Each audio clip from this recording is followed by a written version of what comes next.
Hello guys, Bob here. Today we're going to look at the 2009 remake of Friday the 13th. For those of you that don't know, I will give my initial thoughts on the movie and kind of like a quick review portion. And then there will be a spoiler warning, and then after that we'll talk about the movie a little more in depth, and I'll give you like my favorite part, kill count, and that sort of thing. So here we go. So Friday the 13th came out in 2009. It was directed by Marcus Nispel, I want to say. If that's wrong, I'm sorry. The film stars Jared Padalecki, Danielle Panabaker, Amanda Righetti, and Derek Mears. It combines elements of the first four Friday the 13th films, and it does it very well.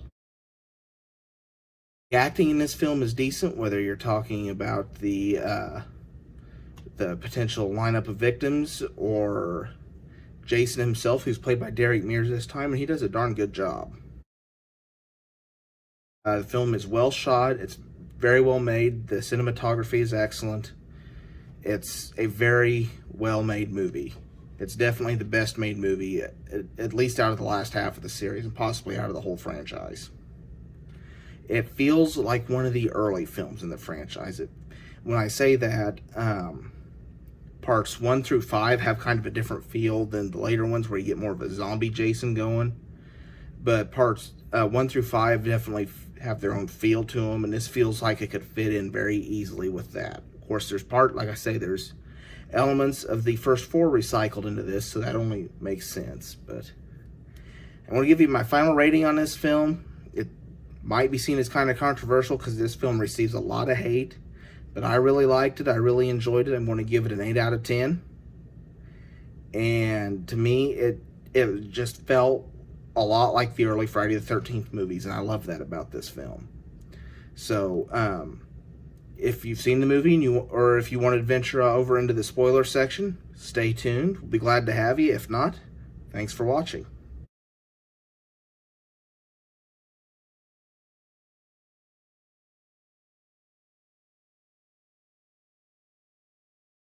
So the film starts out with the sequence where Pamela Voorhees is attacking the surviving camp counselor, and she promptly decapitates her, just like Betsy Palmer was at the beginning of at the end of the end of the original. I'm getting my Friday the 13th confused here.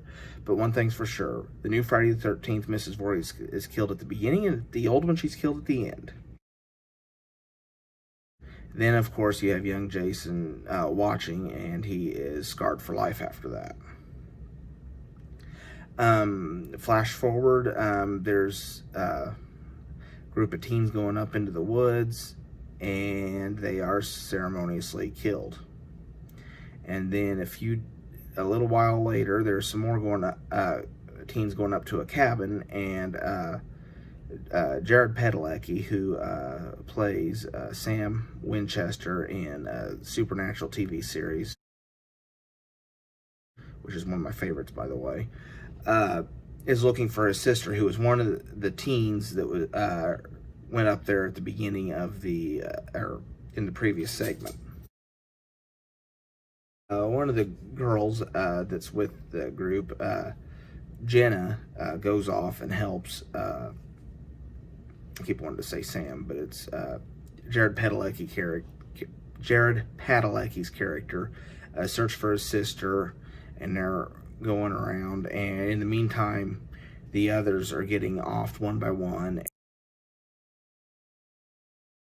So Jason gets around in this movie because there's a series of tunnels underneath the camp, and that's how he can disappear from one part and get to another part, all seemingly like magic.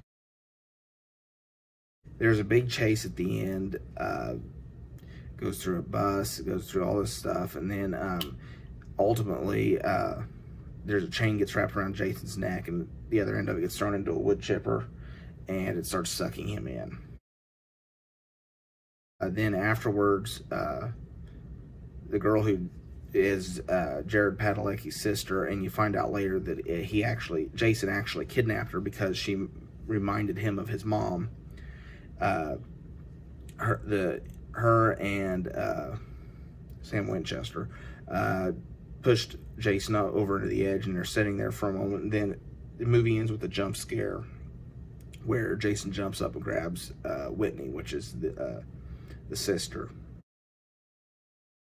So my favorite part of this movie, it was when Trent got killed. Trent was a dick to Jared Padalecki the whole movie, and if I'm saying Padalecki wrong, I apologize, but he was a dick the whole movie to him and Daniel Panabaker's character. He was just pretty much he was a spoiled kid whose cabin they were all happened to be going to, and he got what he had coming to him.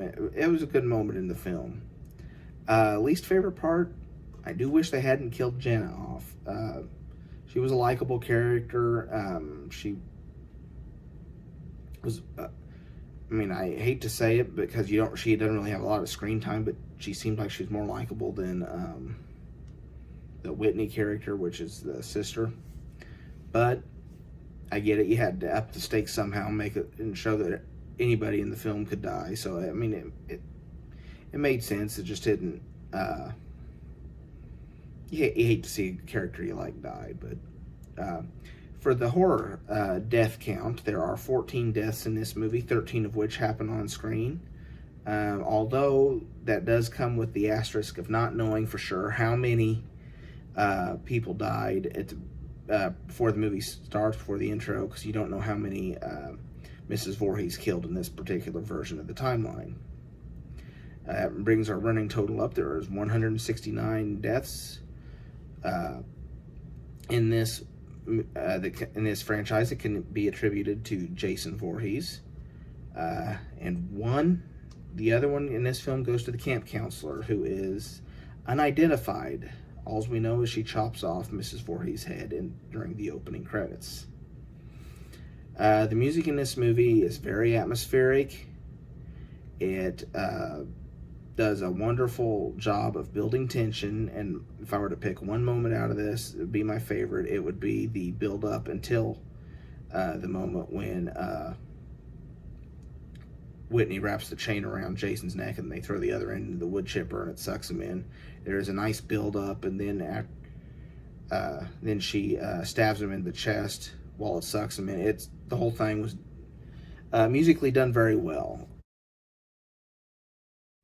I know this isn't the favorite amongst the fans, but I enjoy it. That's why I gave it such a high rating. It feels like it's could fit in very easily with the glory days of the first few Friday the 13th movies. That's why I gave it such a high rating. It fits into that so well with those other movies. I mean, like I said, I know that they stole plot elements. The plot elements being Jason's mother being decapitated by a camp counselor.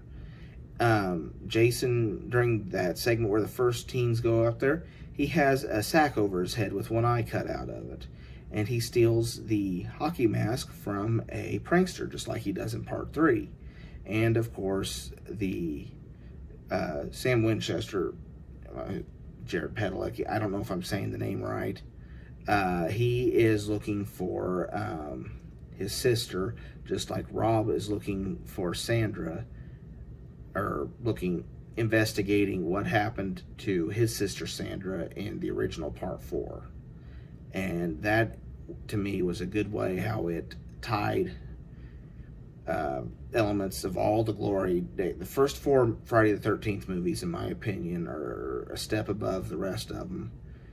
They have a feel that the others don't. I mean, I don't dislike part 6, and if you remember, I said part 6 is my favorite. It's my go-to to watch, and that's true.